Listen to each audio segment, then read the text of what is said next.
Phil, thank you so much for meeting with me. Please could you tell us a bit about yourself for those who don't know you and a bit about your current role here at St. John's? Thanks, Clem.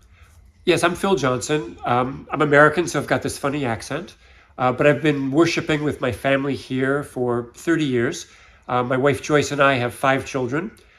With that burden, I became a youth leader, but about 4 years ago, I became the partnership secretary. And that means with my colleague Andrew Tabith that we're the ones who look at gifts and count all the money and then don't tell anybody, so we keep it secret. That's great. And I know from your email signature, no less, that 2 Corinthians 8 is really central to your vision for giving at St. John's. Could you tell us a little bit about why that is and what your vision is? Yeah, it's interesting. One thing that inspires me about that is it shows that St. Paul had many of the same problems that we have today. He was worried about compliance and following both the regulations of the church and people. He was also worried about the amount people give and the whole management thing. And I find it so inspiring to think that the problems that we have today as a church have been there since the beginning of Christianity. And so I can really pray about 2 Corinthians. And there's quite a lot of different streams of giving at St. John's, aren't there? And it might be a bit complicated for those of us who aren't used to it. So could you just explain what some of the different pots and funds are for everyone? Sure.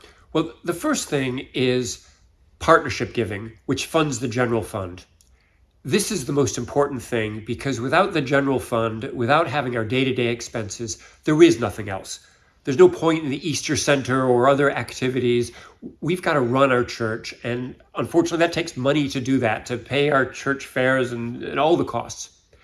We call it partnership because we fund this primarily through the giving of everybody to give regularly, to commit to give regularly, either monthly or quarterly or yearly.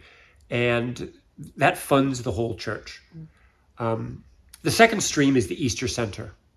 Now, the Easter Center is lovely, and we've paid off a lot of the £6 million cost, but there's still £825,000 to go.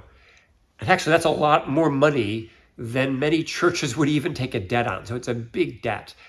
And it's been very pesky, if I can use that word, because with higher interest rates and a little bit of fatigue, we're not paying it off as fast now as we were at first. So we've really got to pay off that debt so that we don't have to worry about it anymore and we can focus on the main activities of the church.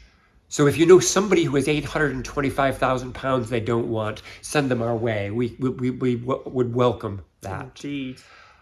The next thing is the Hardship and Wellbeing Fund. Now, this is to help local people. Believe it or not, in a rich area like Egham, there's still people who have real need. Now, we don't take care of government things or step in for others, but there's certain needs people have that they just need to be sorted out promptly. Think of it as the modern version of somebody knocking on the vicar's door for money to buy food for their kids. It's like that. Now, it was started during the pandemic, but it's still needed today. And so if you want to give to the Hardship Fund, please get in touch or look on our website for the details. The last thing that's mentioned is legacies. Now, legacy is a fancy Church of England word, it's my way of thinking about it, for remembering St. John's in your will. And that would be a great thing to do. Legacy money is on top of everything else. So we're able to do special things like having our choral scholars and making one-off things. So if you want to make a legacy gift to St. John's, get in touch with me or Sarah Holloway, the treasurer, and we'll help you out. So that's really the main ways of giving. Thank you for explaining those. I was going to ask you finally, how would you like us to respond to all we've talked about? But perhaps a more interesting question is, what's your impossible prayer for giving at St. John's? What seems impossible, but you'd love to pray it for our church? There's many things that can worry us as a team, but if there's one thing that I'm passionate about, it's everyone being involved.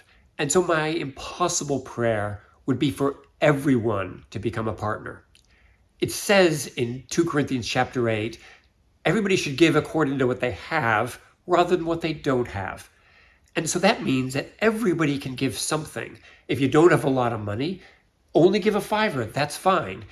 But you can sign up with the parish giving scheme or just commit to regular giving for a low amount of £1. You could even give £1 once a year and I'll count you as a partner. That's no problem.